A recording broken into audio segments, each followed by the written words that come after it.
Ladies and gentlemen, greetings and welcome to Let's Talk Theory, the show where we analyze some idea and hypothesis around our favorite subjects. I'm your host, Zelrix, and today we're diving into 5 theories about the wizarding world of Harry Potter.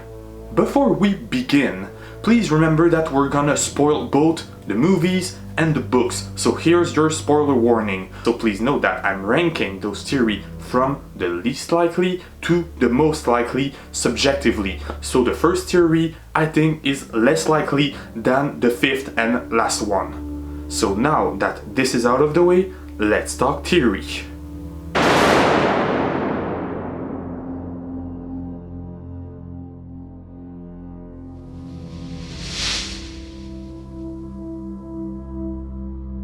Werewolves. One of my favorite mythical creature, one of the most popular monster in pop culture, and a creature represented by my favorite Harry Potter villain, Fenrir Greyback, and also by my favorite character of the Harry Potter books, Remus Lupin. During the Battle of Hogwarts in the 7th Harry Potter books, Lavender Brown faces Fenrir Greyback, and we don't know if she survived the fight. In the movies, though, she's confirmed dead even by the script, so we tend to assume that she died in the book too, right? Or maybe wrong. I think she survived. Every year on Twitter, J.K. Rowling pays homage at what victim of the final battle of Hogwarts, but Lavender never got her homage, and she's absent from the cursed child. Maybe Greyback turned her into a werewolf, and maybe she's wandering the lands looking for praise, being ashamed of the monster she became. But if she survived, if she turned into a werewolf, does that mean she's the only one among Harry's friends who became dangerous? Maybe not.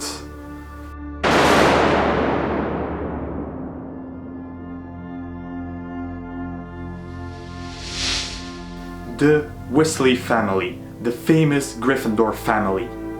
Could they be the heir of Slytherin? Think about it. Ginny did open the Chamber of Secrets. Yes, she had the journal of Tom Riddle with her, and Tom Riddle was the heir of Slytherin. But still, she opened it. Ron opened the chamber in the 8th movie by hearing Harry speak Parselmouth in his sleep.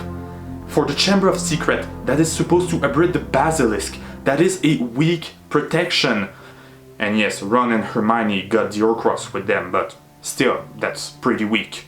Salazar Slytherin thought that only pure-blood wizard could have the chance to study at Hogwarts.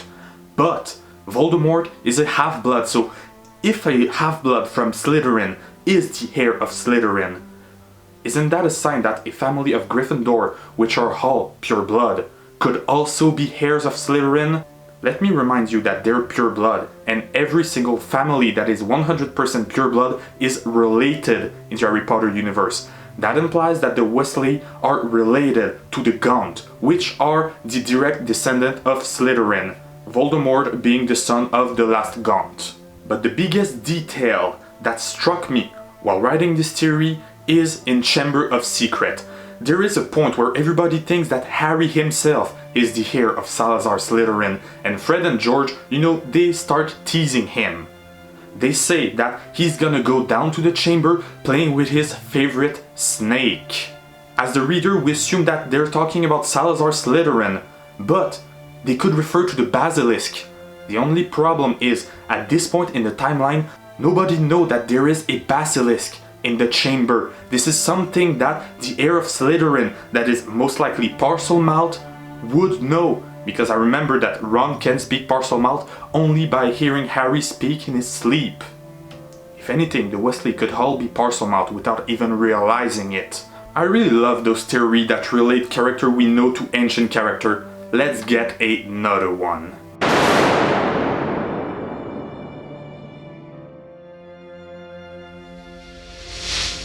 The whole Arthurian cycle definitely has something to do with the Harry Potter universe. Merlin is confirmed as a real person that really existed. He was even in Slytherin. We often hear the Order of Merlin in the movies and we read it in the book, and it's confirmed by the wiki that Merlin actually advised King Arthur. So King Arthur existed. It says that Merlin was born around 982 AD, and they put King Arthur's birth around the 10th century, knowing the fact that the Potter can be retraced as far as the 12th century. Maybe King Arthur is their ancestor. I'm opening a little side note to remember you that Harry is also the descendant of the third Peverell brother who got the invisibility cloak from death itself. But Arthur was a king and a knight, but he was not a wizard, and the Potter were supposed to be pure blood until Harry's birth, weren't they?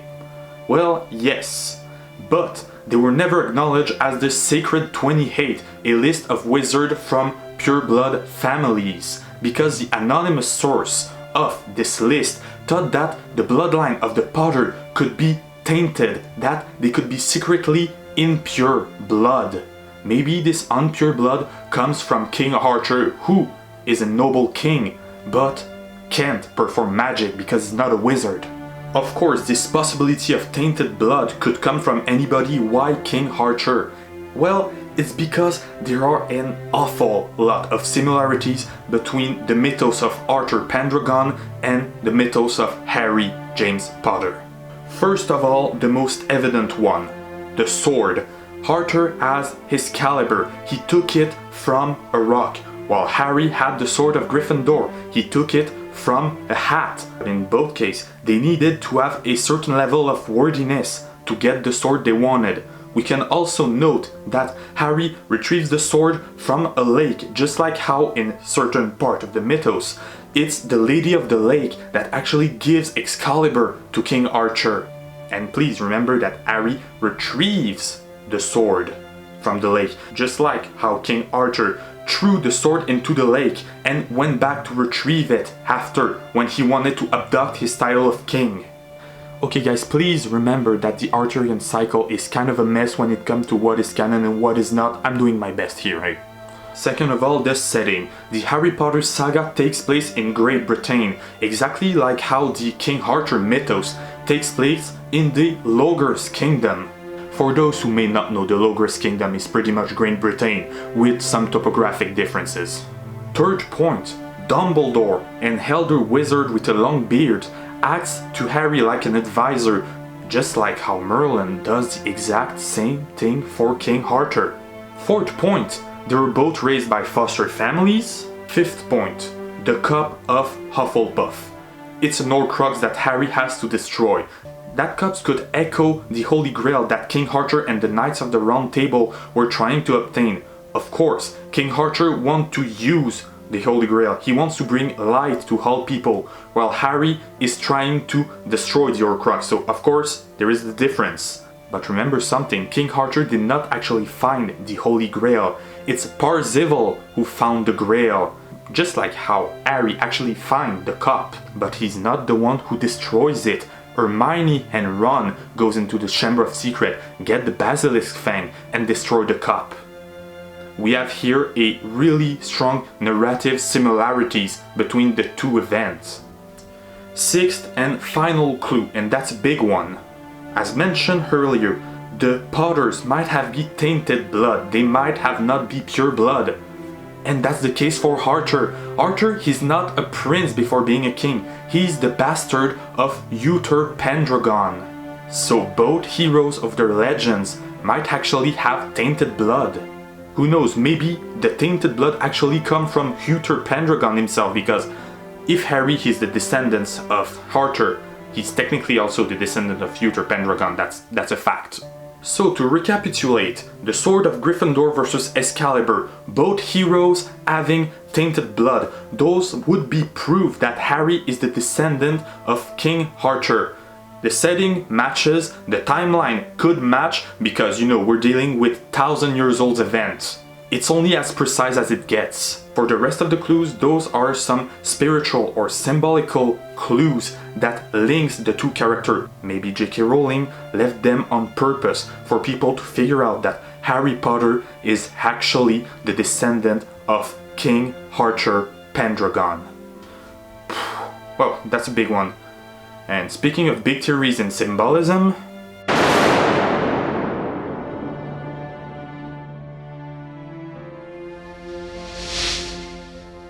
When put together, according to Xenophilius Lovegood, the Deathly Hallow makes one Master of Death. As confirmed by Rowling, Dumbledore represents death in Harry's story. He had all three of the Hallows, which would make him Master of Death. If one were to be Master of Death, it's pretty unlikely that their death would be absolute, just like Voldemort's death, or your death or mine. Maybe there's a chance that Dumbledore could come back to life, and for that we have two sub-theories. The first one deals with Dumbledore's Phoenix. When you think about it, in Harry Potter, animals have a great sense of symbolism. Sirius is symbolized by dogs because he's loyal. Voldemort is symbolized by Snake because he's toxic and dangerous, etc. But Dumbledore is symbolized by the Phoenix, rising from the ashes, resurrecting. I mean, he has a Phoenix pet. He founded the Order of the Phoenix, and guess what his Patronus is? A phoenix. That theory suggests that Dumbledore is actually the one who explains to Minerva McGonagall how to become an animagus, being the old, wise and powerful wizard he is. And in the Harry Potter universe, animagi usually take the form of their patronuses, even though there are exceptions. For example, Sirius turns into a dog and his patronus is a dog. James turns into a stag and his patronus is a stag. Well, guess what Dumbledore Patronus is? Right, a phoenix. If Dumbledore has the ability to turn into a phoenix, maybe he also has the ability a phoenix has to come back to life. Of course, nothing tells us that Dumbledore is an animagus, but if one person would be powerful enough to turn into a phoenix in the Harry Potter universe, I feel that it would be Dumbledore. The second sub-theory about Dumbledore resurrection is a very well known among Potterheads that might have been debunked but we're not sure. Dumbledore could have created his own Horcrux. The way Dumbledore talks about Horcruxes, the way he described them as maleficent, as filthy, it almost feels like he knows them, maybe because he created one Horcrux. He seems to know an awful lot about Horcruxes. I mean, he even says that to create an Horcrux there is a specific spell you need to cast in addition to murdering somebody. He knows how to do it when even us as a reader, we don't. So who could have Dumbledore killed? We all know that in 1945 the Dumbledore brother faced Gellert Grindelwald in a death match, and it stopped when Ariana Dumbledore, their sister, jumped in front of their wands. Although it's unknown who actually casted the spell that killed Ariana, Dumbledore always blamed himself. He thinks that the spell did not kill Ariana, his own recklessness did. Even in the 6th Harry Potter book, he says that everything is its fault when he's drinking the potion, when he's reliving the worst part of his life, when he's thinking about how his decision got his sister killed. If Dumbledore actually got an Horcrux, what would it be? Well, that's another theory. I know the video is called 5 Theory on Harry Potter, and just in this theory we already got 3 sub-theories. That's 8 for the price of 5, you're welcome. A pretty well-known theory about Dumbledore Horcruxes is the fact that Fawkes himself could be the Horcrux, his Phoenix. In The Half-Blood Prince, if my memory is correct, he tells Harry that animals don't make good Horcrux. Usually, but we're talking about a phoenix, a near immortal creature that has the power to resurrect. If the creature is immortal, maybe the soul inside of it also is. After the death of Ariana, Dumbledore felt so guilty that his soul literally ripped in half, and he put half of it inside Fawkes as an immortal receptacle. And of course, Dumbledore is not a bad guy. Actually, to un-Horcrux an object or an animal you've put a part of your soul in, you have to feel remorse about killing the person. Does Dumbledore feel remorse for killing Ariana? Yes. Was it enough to take the soul out of Fawkes? That's a whole other story. But don't worry, we're not over with Horcruxes. .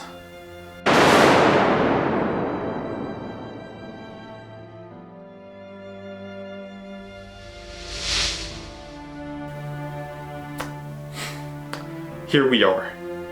One of the most popular theory about Harry Potter, what I think is the most likely of those 5 theory, and one of the darkest. Did Voldemort try to make the Sword of Gryffindor an Horcrux? That's pretty likely, but how did he expect to do it? Godric Gryffindor is one of the 4 founding members of Hogwarts, and of those 4 founding members, he's the only one that Voldemort never got a relic to make an Horcrux of. For Slytherin, we have his locket, for Hufflepuff we have the cup, and for Ravenclaw we have the diadem. But nothing from Gryffindor. Well, this theory suggests that on October 31st, 1981, when he went to kill Harry and his parent, he actually tried to turn the Sword of Gryffindor into a Horcrux. I mean, who would not? The Sword of Gryffindor is pretty much the perfect Horcrux. It's immune to pretty much everything that can attack or corrode metal or magic object. It only absorbs what reinforces it. And when you think about it, if the Locket of Slytherin can become a powerful weapon when infused with Voldemort's soul, can you imagine how powerful the already magic weapon the Sword of Gryffindor would be? I mean, if your sword is immune to anything that destroys it, you pretty much got yourself an indestructible Horcrux. Therefore, you're pretty much mortal. In the Half-Blood Prince, Voldemort tells Professor Slughorn that the number 7 has magic property, and it's pretty intended that he wants to create 7 Horcrux, but he only created 6. Harry Potter himself being the 7th one he never knew about. For an actual chronology of events, go in the description down below and watch the Super Carlin Brothers video that goes way deeper than I do into this theory.